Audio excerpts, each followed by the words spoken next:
유럽이 그럼 왜 이렇게 됐느냐 할 때 이걸 하나만 가지고 딱 설명을 하기는 어려운데 이제 중장기적으로 봤을 때는 역시 이제 비경제적 가치에 대해서 너무 많은 비중을 두었다라는 거예요. 특히 환경, 복지 뭐 이런 것들. 새로운 산업이 진출하는 데 있어서 또 기존 산업 사업자에 대한 보호가 너무 강했고 아니 환경이나 복지나 뭐 노조의 활동 같은 거에 그럼 중요하지 않다는 거냐? 물론 중요하죠. 중요한데 모든 거는 균형이에요. 그런 쪽에서 비중을 어느 쪽에다가 너무 많이 이제 둔 거 아니냐.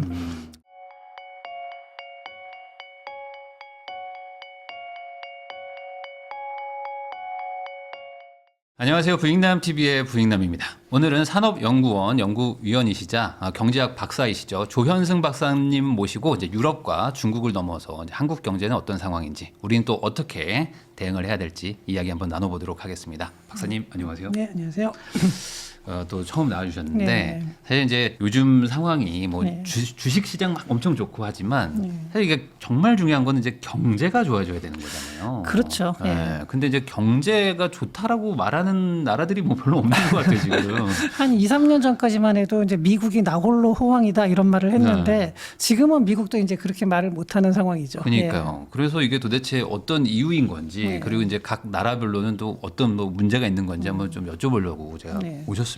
우선은 요즘 뭐 그나마 그래도 뭐 다들 안 좋아도 제일 안 좋은 데는 이제 유럽인 것 같다는 얘기들 많이 하고 네. 특히 이제 뭐 거기 잘 되는 산업이 없다 뭐 이런 얘기까지 들리거든요. 그렇죠. 네. 예, 지금 전체적으로 유럽은 어떤 상황이에요? 네, 전체적으로. 일단 제가 이제 내년도 성장 전망치를 보면은요. 네. 그 미국이 한 이제 이거는 뭐 이제 제가 여러 기관에서 나온 거를 종합을 했습니다. 그러니까 네. 내년이 아니라 올해죠. 2026년 전망치가 미국은 이제 작년에 2.0%에서 2.1% 정도로 뭐 거의 정체지만 아주 소폭의 상승. 그다음에 EU는 25년도에는 1.4%였는데 이게 1.1%로 하락하는 걸로 전망이 되고요. 일본도 1.1에서 0.7, 중국도 4.9에서 4.3 뭐 이런 식으로. 그리고 신흥국들 뭐 아세안 국가들이나 이런 데는 4.3에서 4.0으로.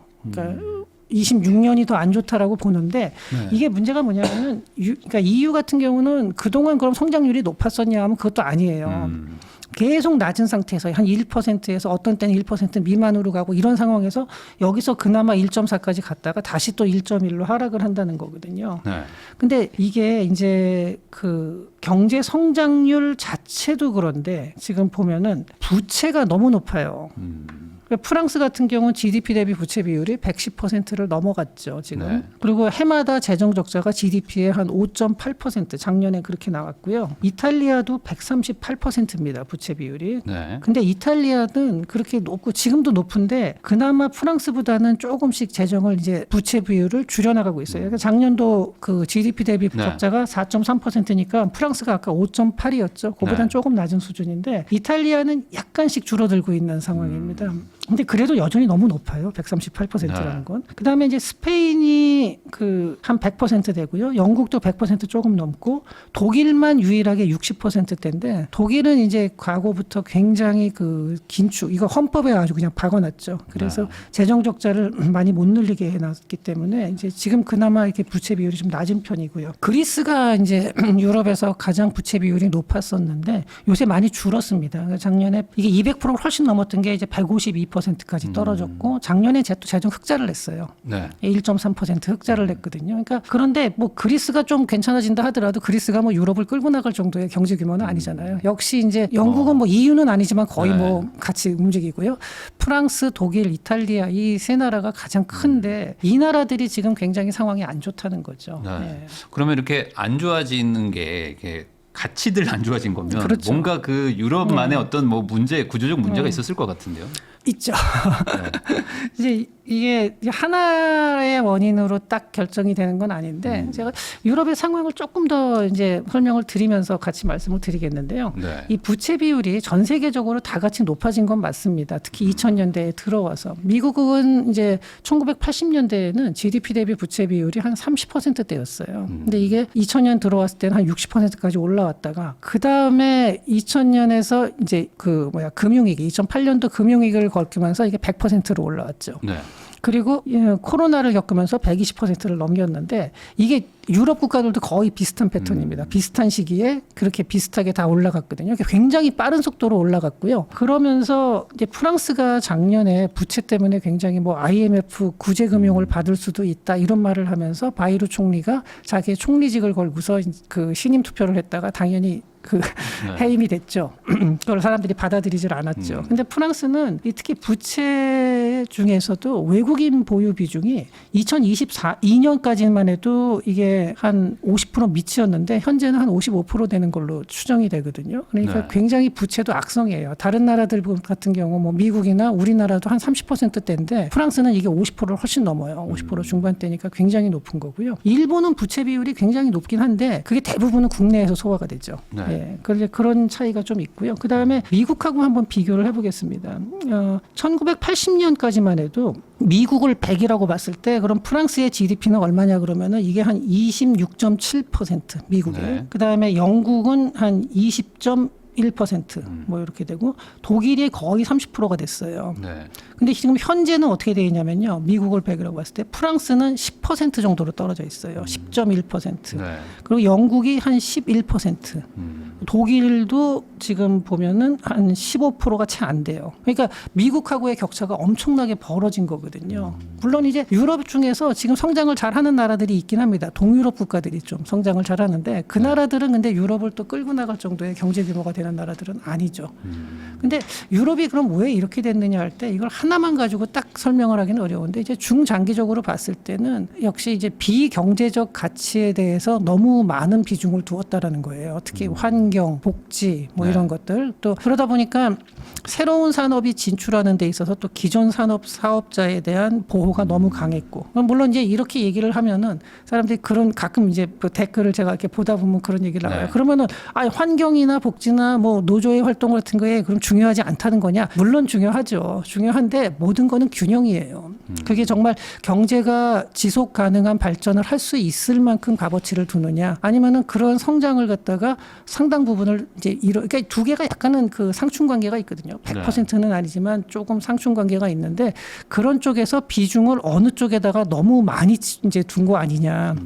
이런 얘기가 있는 거죠. 그리고 이게 이제 근본적으로 거기다가 또 저출산 고령화가 시작된 다음에 그 이제 지금 현재 문제점이 지금 드러나고 있다. 우리나라도 뭐 고령화가 굉장히 빠르지만 네. 우리나라는 아직까지 심각하게 드러나고 있지 않은 상태예요. 그러니까 우리나라도 이게 한 10년, 20년 지나면은 유럽과 같은 어떤 노동 인력 부족이라든지 어떤 경제 활동 인구의 감소, 그로 인한 사회 보장 인구 부양비라는 게 있죠. 경제활동 인구분의 이제 고령자, 연금 수급자의 비율이 되는데 이런 사회적 부담이 굉장히 증가할 거예요. 우리나라도. 지금 당장은 아니지만 한 10년, 20년 있으면은 이 문제는 우리도 유럽처럼 똑같이 겪을 거고요. 그 다음에 또 하나는 유럽에서 또 지금 굉장히 큰 문제 중에 하나가 이민 정책이죠. 난민을 받아들이는 것까지는 좋은데 그 이후에 이들을 어떤 식으로 사회에서 흡수할지 어떻게 통합을 하고 이 사람들을 어떻게 건전한 사회 구성원으로 넣어서 경제 발전에 도움이 될지 이런 부분에 대한 고려가 좀 부족했던 거죠.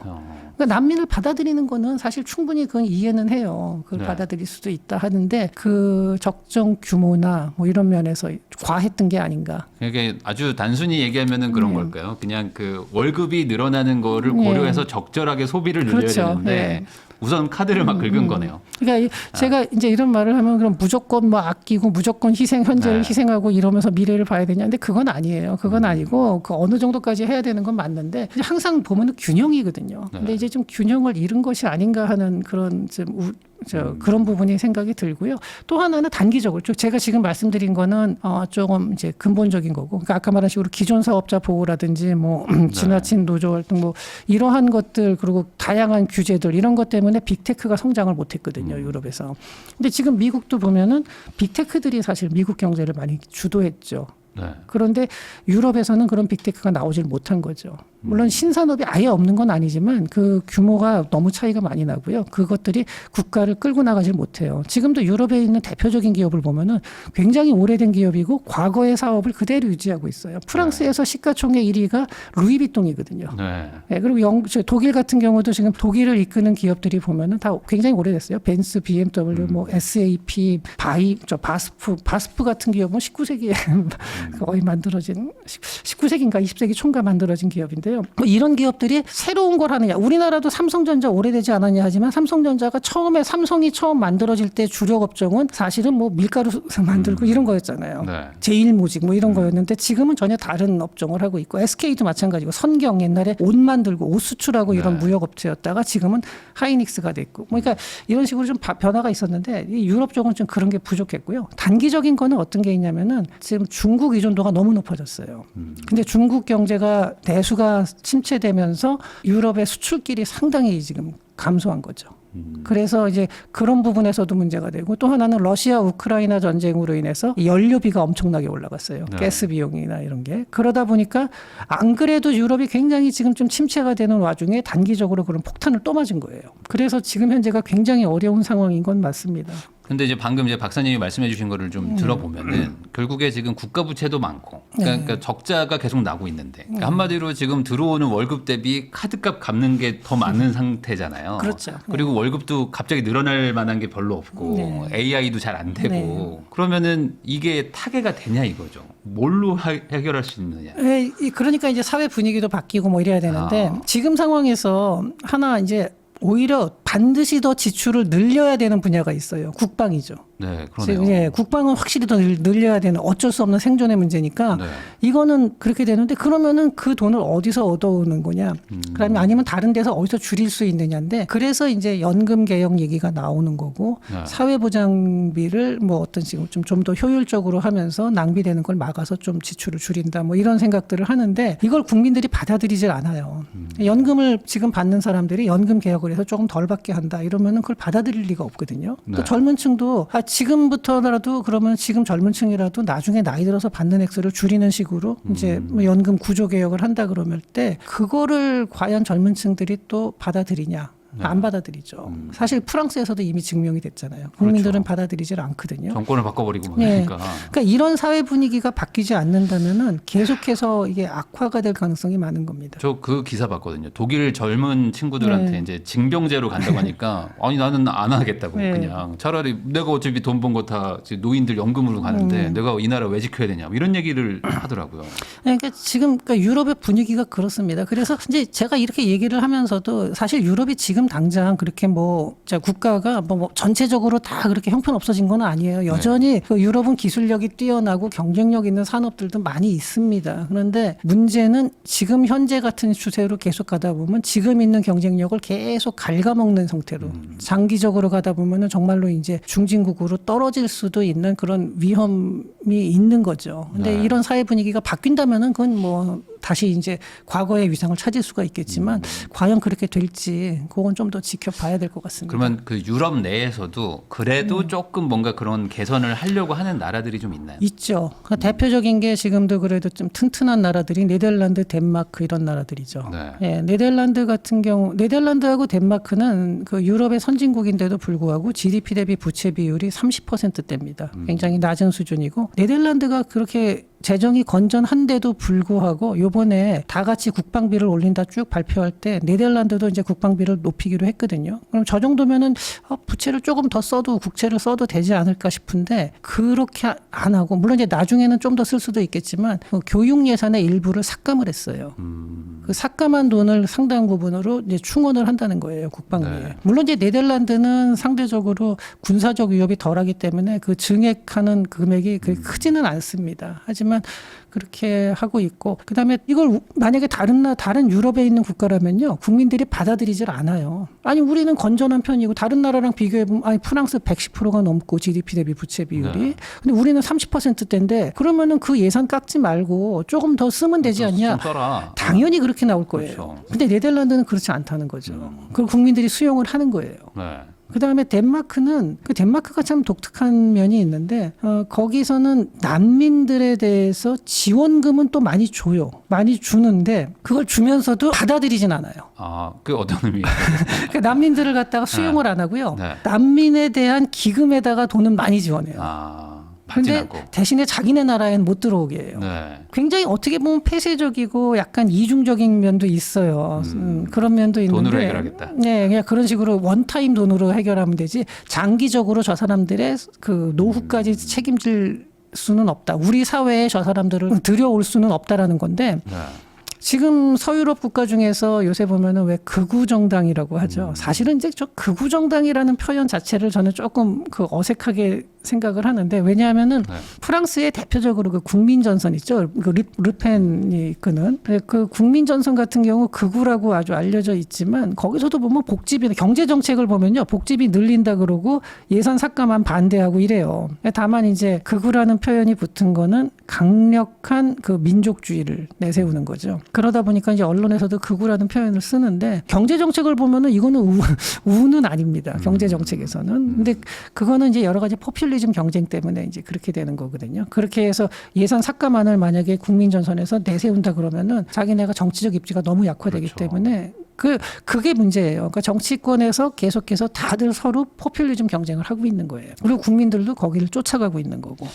근데 이게 어찌 보면 받던 거를 그러니까 네. 주던 거 뺏는 게 제일 열받는 거거든요. 네. 안 주던 거는 이렇게 안 주는 건 네. 상관없는데. 그러다 보니까 이게 말씀하신 것처럼 과연 그 덴마크나 네덜란드처럼 그렇게 자체적으로 해결이 가능할지 이게 참 어렵겠네요. 네, 그게 굉장히 어렵고요. 근데 아까 덴마크 얘기를 하다가 제가 약간 말이 엎드려 샜는데요. 서유럽 국가 중에서 지금 극우 정당이 없는 데가 덴마크가 유일합니다. 왜냐하면 난민이 없으니까 네. 그런 거에 대해서 강한 민족주의가 나와서 표를 얻을 수가 없어요.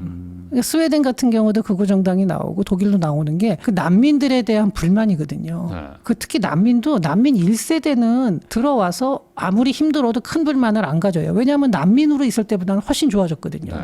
2세대는 다르죠. 2세대가 되면은 이 1세대가 결국 살게 되는 게 아무래도 도시 외곽이나 변두리 지역의 제일 싼 지역, 치안도 좀 불안하고 이런 지역에 살게 되거든요.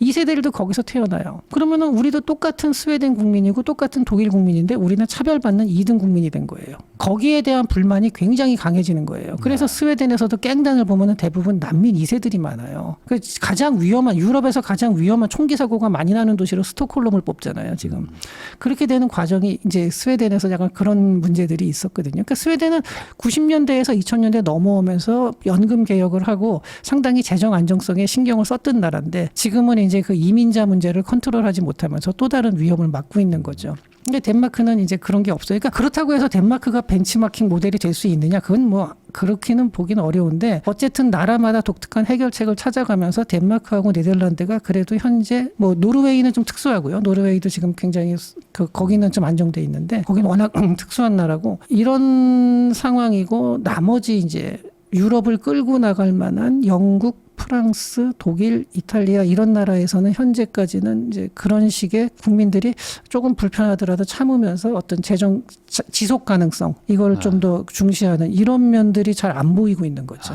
네. 보통 이런 경우에는 뭐 과거 역사를 보면 네. 갈 때까지 간 다음에 네. 빵 터지고 네. 그리고 나서 다시들 이제 리셋하는 이런 식으로 가지 않나요? 보통은 그렇죠. 근데 네. 지금 유럽은 사실 저는 위협이 코앞에 와 있는데 러시아의 위협도 그렇고 현재 경제도 중국한테 완전히 잠식을 당한 상태고 이런 상황에서 아직도 저럴까 하는 거는 조금 저는 어디까지 가야 되나 이 생각이 좀 듭니다. 이게 항상 이게 선거가 참 있다 네. 보니까 이 양당에서 네. 나는 너한테 돈을 깎을게, 나는 대신 너 더 줄게 네. 이걸로 계속 하다 보니까 이게 참 돌아가기도 힘든 것 같고. 그렇죠. 네.